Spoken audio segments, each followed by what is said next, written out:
Beleza, pessoal? Professor Jair aqui na área novamente.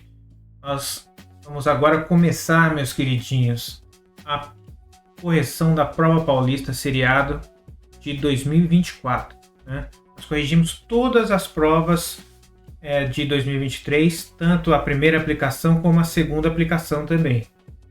Só ressaltando sempre aqui para vocês a importância dessa prova, porque ela habilita os alunos de escolas públicas a concorrerem a vagas em universidades públicas como USP, Unicamp, Univesp, ATEX e por aí, né? A diferença é que eles vão estar concorrendo somente com alunos de escola pública também, o que torna um pouco mais justo, né, a competição. Então, a gente vai corrigir hoje a prova do primeiro ano, a primeira aplicação, e ressaltando que a prova do primeiro ano ela vale 15% da nota. Cada ano, primeiro, segundo e terceiro, tem uma porcentagem da nota, depois é a soma de todas as provas dos 3 anos do ensino médio, que vai compor a nota final que servirá para vocês concorrerem a essas vagas aí. Tá?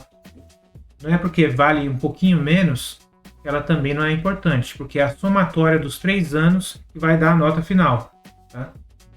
Então, vamos começar, meus queridos, com a correção da Prova Paulista.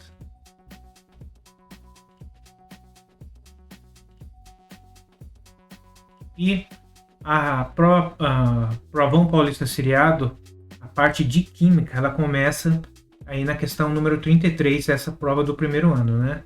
E ela diz o seguinte, a questão de número 33. Em 5 recipientes contendo água destilada a 20 graus Celsius, foram adicionadas separadamente as substâncias da tabela. Eu tenho aqui a substância 1, 2, 3, 4, 5. Ele não dá o nome das substâncias, mas dá as propriedades delas. Olha, lembrando que elas vão estar a 20 graus Celsius.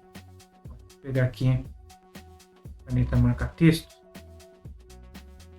Lembrando que elas vão estar a 20 graus Celsius. Aí ele me deu o quê? A temperatura de fusão ou ebulição.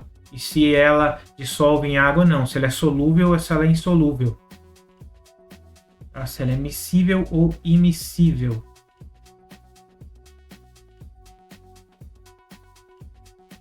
Bom, aí... temperatura de fusão, temperatura de ebulição. Lembrando, temperatura de fusão é quando a substância passa do estado sólido para o estado líquido. Então aqui eu tenho do estado sólido para o estado líquido. E de ebulição é que ela passa do estado líquido para o estado gasoso, certo?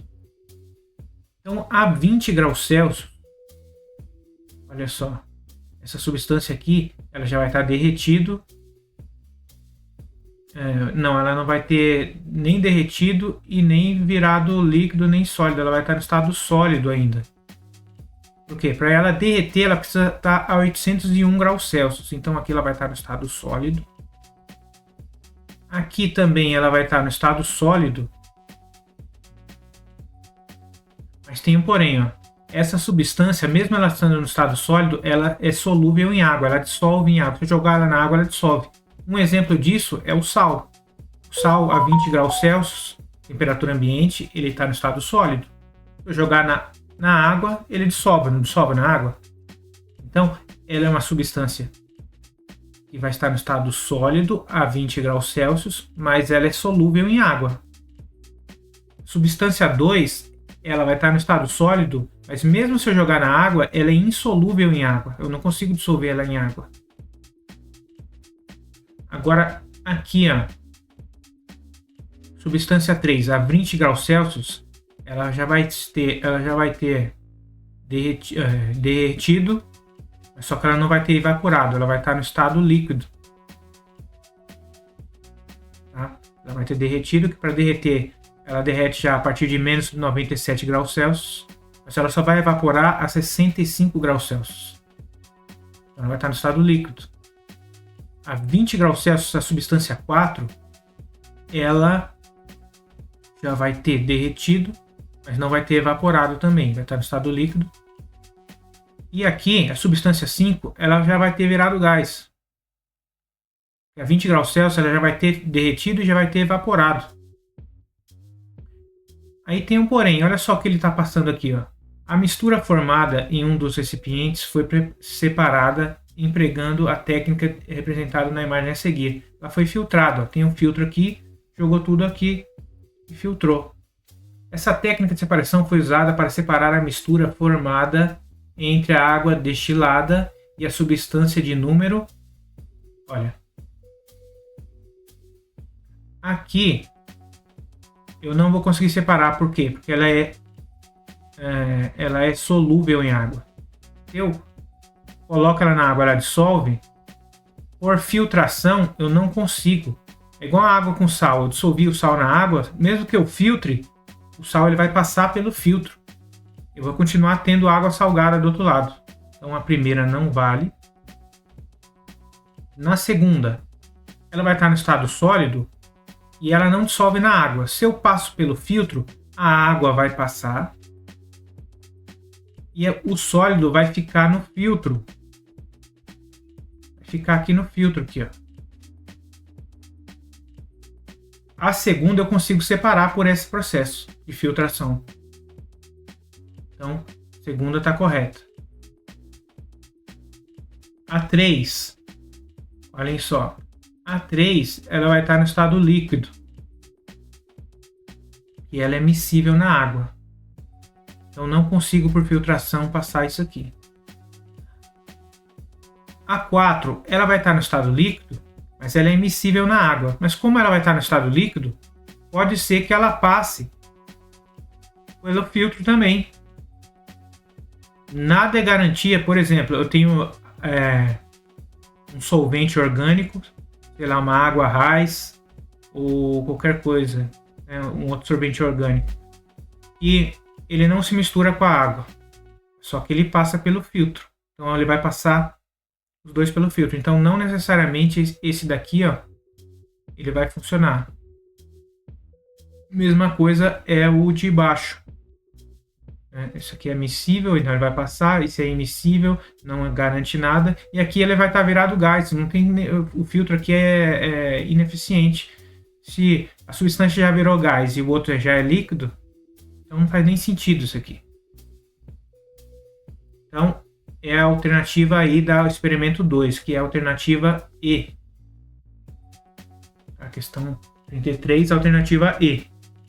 São bem simples aí, mas bacaninha. Questão 34 do Provão Paulista, meus queridos. Aí nós temos aqui o seguinte. Fachos sinalizadores são dispositivos pirotécnicos que emitem luz brilhante ou fumaça colorida, geralmente usados para sinalização de emergência. Eles são constituídos por um tubo contendo pólvora e sais de potássio e estrôncio. O acionamento desses dispositivos se inicia com a ignição da pólvora e gera calor e provoca a transição de partículas dos átomos em diferentes níveis de energia, ocasionando emissão de luz e cor. O modelo atômico, aí que tá. O modelo atômico que explica esse fenômeno é um modelo de Rutherford-Bohr. Por quê? Porque no modelo de Rutherford, o átomo ele tem um núcleo com carga positiva e os elétrons estão orbitando ao redor do núcleo em níveis de energia. E esses elétrons aqui, quando eu forneço energia para o átomo,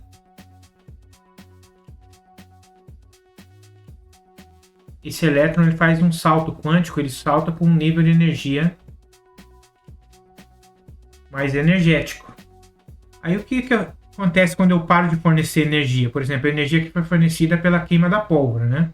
Quando eu paro de fornecer energia, esse elétron aqui, ele retorna para o nível menos energético e libera energia na forma de luz. É o que a gente vê. E dependendo de qual nível de energia que esse elétron tiver, ele vai emitir uma luz em colorações diferentes, né? Então, O modelo que explica esse fenômeno é o de Rutherford-Bohr, então eu tenho essas duas alternativas aqui. Explica o efeito da luz e cor observado nos fachos sinalizadores. E os elétrons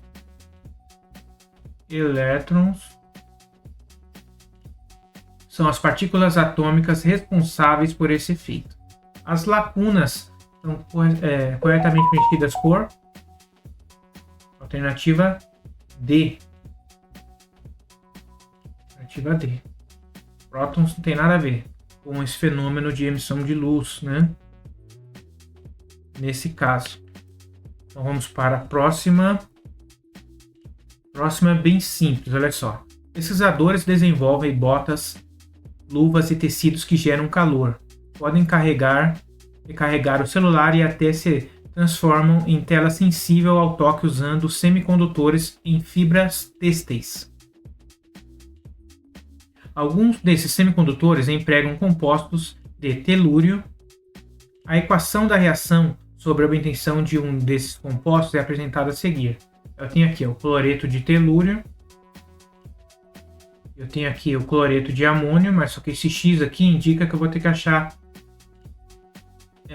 o valor do coeficiente aqui, ó. E eu tenho esse composto aqui, ó. Esse sal. Meio aquoso. Aí a soma dos coeficientes que substituem XY nessa equação é igual a. Então eu tenho o Y aqui como índice do cloro. Eu tenho X aqui como índice aqui do cloreto de amônio aqui, ó. Então, eu não posso mexer aqui com essas coeficientes aqui do cloreto de telúrio e nem desse outra substância aqui. Então, aqui é 1 e aqui também é 1. Aí, repare isso aqui, ó. Eu tenho no índice aqui, ó, 2 amônios, NH4, entre parênteses. Então, esse X aqui só pode ser 2 também, para ter 2 NH4. Então, esse X aqui é uma questão de balanceamento, né? Mas é tranquilo, vamos colocar de verde. Então, aqui só pode ser 2. Ó. Então, eu tenho 2 nitrogênio e 2 vezes 4, 8 hidrogênio. Aqui, ó, tenho 2 vezes 1 nitrogênio, 2 nitrogênio e 2 vezes 4, 8 hidrogênio.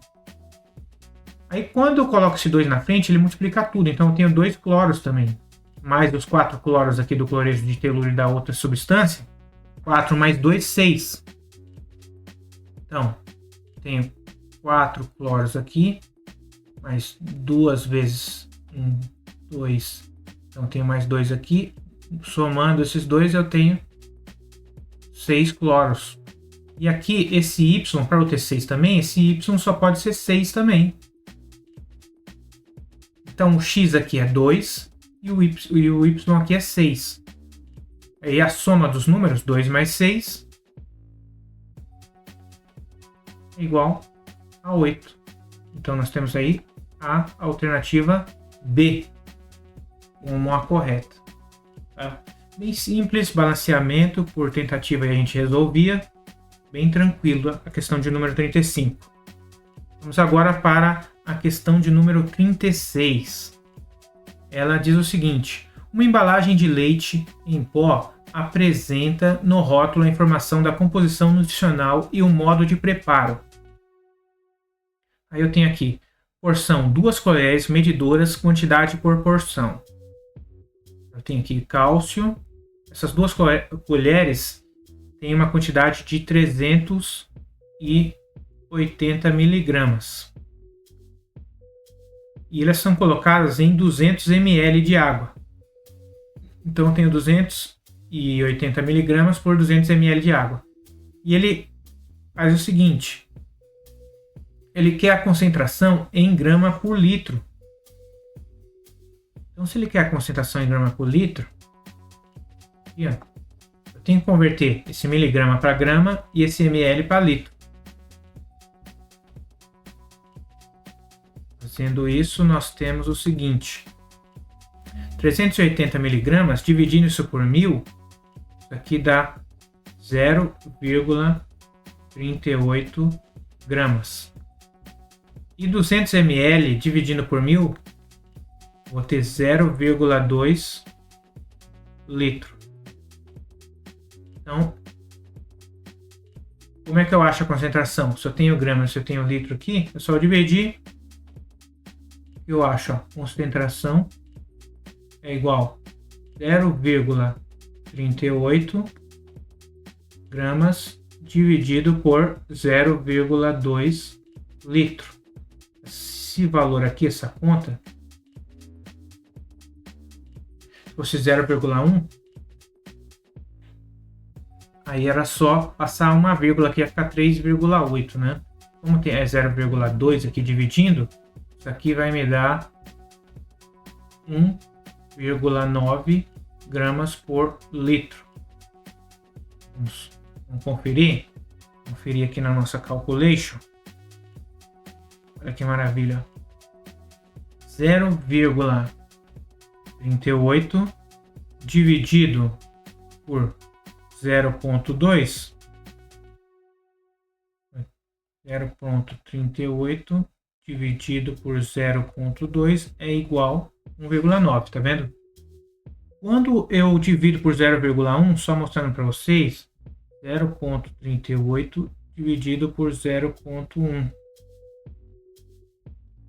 Tá vendo que a vírgula desloca uma casa? Isso aqui é exercitar o pensamento matemático um pouco, né? É só a parte química, mas... Quer ver? Quando eu tenho um número qualquer, sei lá, 2 dividido por 0,1, isso aqui é igual a 2 dividido por 1 dividido por 10. Lembra da regrinha? Tem uma divisão aqui embaixo no divisor, eu inverto e multiplico, não é isso? Então, por isso que eu aumento uma casinha decimal, porque aí vai ficar 2 vezes 10 dividido por 1. Aí vai ficar 20, não é isso? Bom, mas isso aí é outra coisa, só para demonstrar. Então aqui 1,9 grama por litro, eu tenho aqui a alternativa A como sendo a correta da questão de número 36, meus queridos. Bem facinho, bem tranquilo, um pouquinho de cálculo, mas não muita coisa, só para relembrar. Então vamos para a próxima. Tem caneta vermelha que fica mais tranquilo para ver, né? Isso aqui é conceitual. É o seguinte, em uma aula de química, 3 soluções aquosas foram testadas separadamente usando um indicador com cores diferentes para os meios ácido, neutro e básico. A seguir, a tabela apresenta as fórmulas das substâncias testadas e a figura representada as cores do indicador. Então eu tenho aqui, ó, substância 1, 2 e 3, e eu tenho os pHs. Então, pH menor que 7, lembra que pH, vou fazer com uma cor de outra cor aqui, ó, pH é uma escala que ele vai de 0 até a 14. Só lembrando que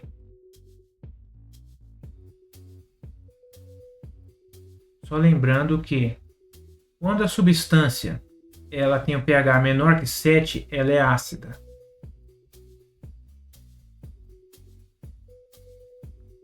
Quando ela tem o pH igual a 7, ela é neutra. E maior que 7, ela é básica ou alcalina. É a mesma coisa. Bom, agora olhando as substâncias aqui, esse hidróxido de amônio, isso daqui é uma substância alcalina. Tá?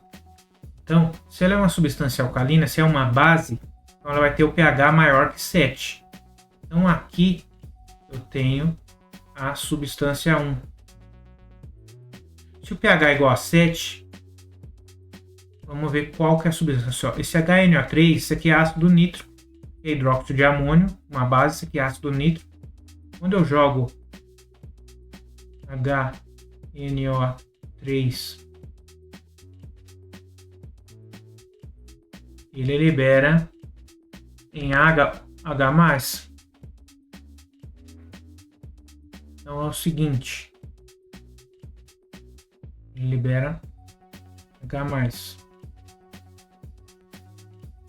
Esse 3 aqui é nitrato de potássio. Aqui é um sal.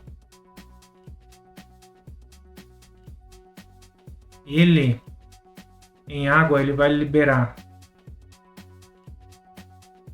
os íons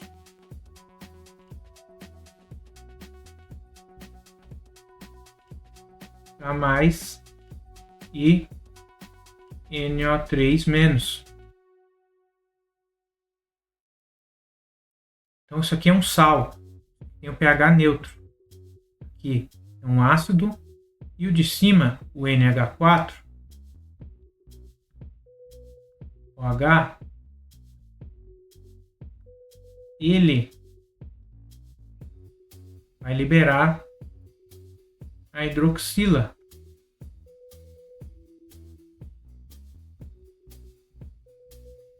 Então aqui é o maior que 7, pH maior que 7. Aqui, pH igual a 7. E aqui, pH menor que 7. Então aqui eu tenho 2 e aqui eu tenho o 3. Aí, a solução da substância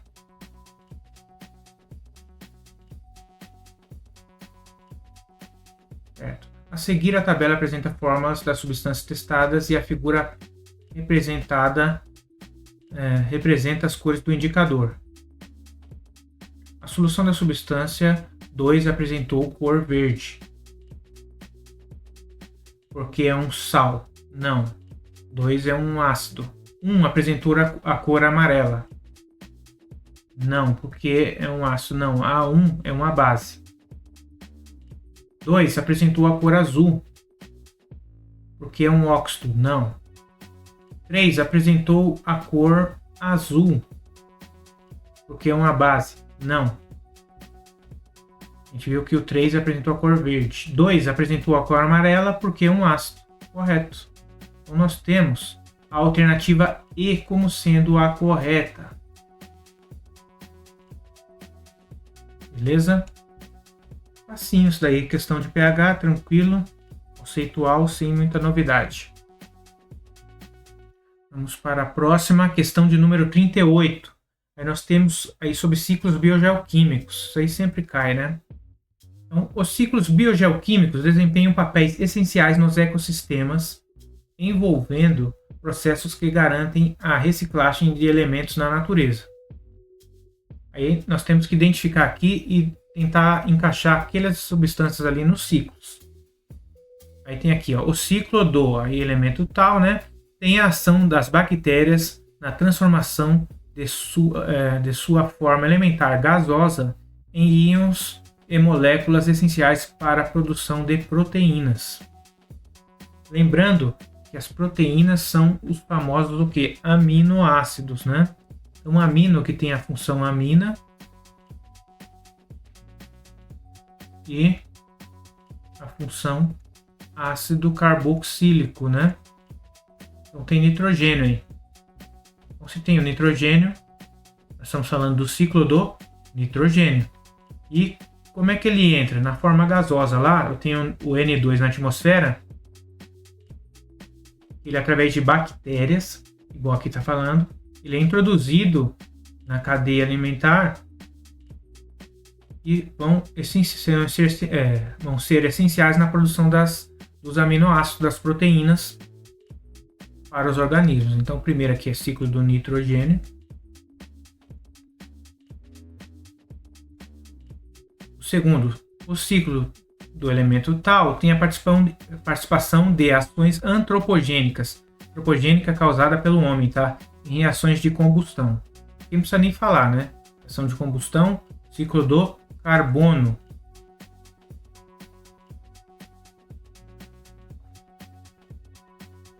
Só pensar no famoso efeito estufa, né? E no terceiro, o ciclo do elemento tal tem etapas nas rochas, além de compor fertilizantes entre elementos entre elementos faz parte de moléculas de DNA, ATP, ADP e gorduras nas membranas celulares. Nas membranas celulares, meus queridos, nós temos as camadas de fosfolipídios. Faz lá a membrana da célula, né? Então, se é fosfolipídio, lembra o que? Do fósforo. Nós temos lá os fertilizantes NPK. Nitrogênio a gente já falou. Tem o fósforo. E não é o potássio que faz parte das membranas das células, mas o fósforo. Então, aqui nós temos o fósforo. Então, a resposta que tem nitrogênio, carbono e fósforo é a alternativa C. Nitrogênio, carbono e fósforo. Feito. Então, vamos para a próxima. Questão de número 39 do Provão Paulista Seriado, meus queridos. Leia uma sequência de anotações feitas em ordem cronológica usando o método científico. Aí ele fala o seguinte: observei que algumas plantas que ficam dentro de casa estão morrendo. Aí, etapa 2. Pode ser que essas plantas não recebam luz suficiente. 3. Reposicionei essas plantas para ficarem mais próximas da janela.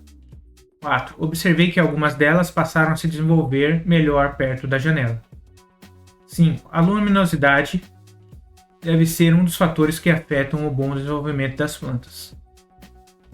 Aí tem a pergunta aqui, ó. A hipótese e a experimentação são descritas respectivamente nas frases. Primeiro, o que é hipótese? Hipótese é uma ideia, é um pensamento que vai explicar, mas sem evidências experimentais. Vamos dizer assim, é uma explicação antes da experiência para aquele fenômeno. E a experimentação, como o próprio nome já diz, é você fazer a experiência.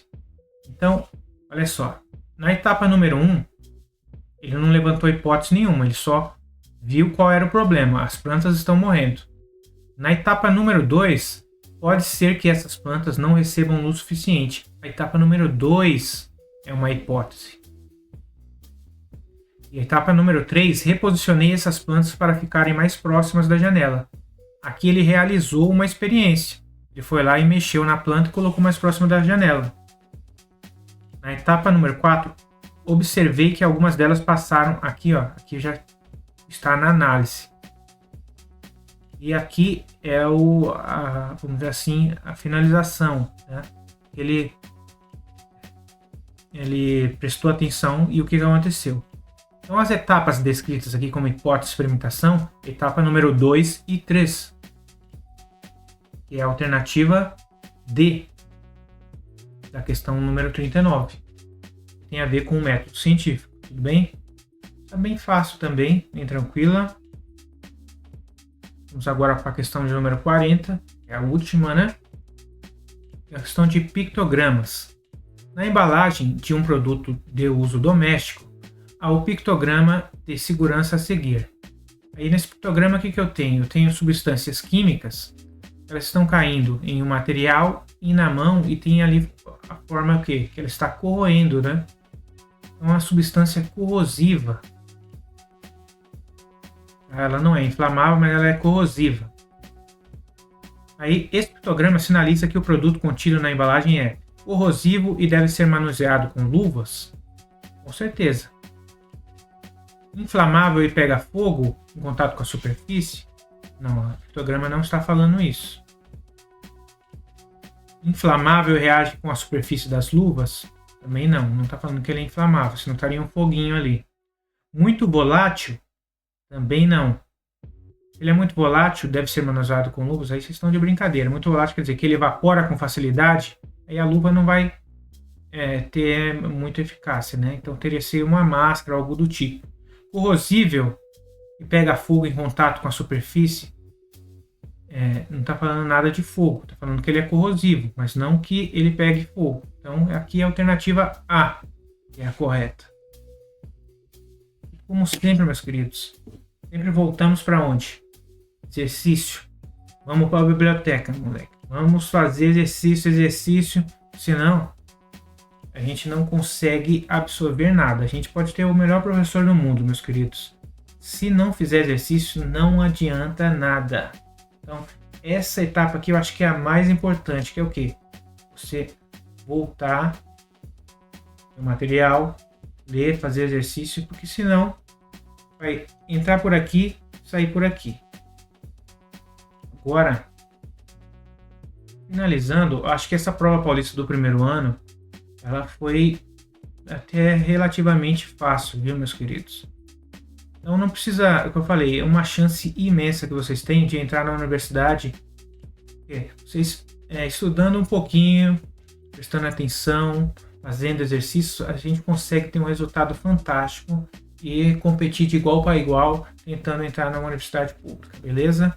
Então vamos agora para a prova de segunda aplicação. Eu peço o quê?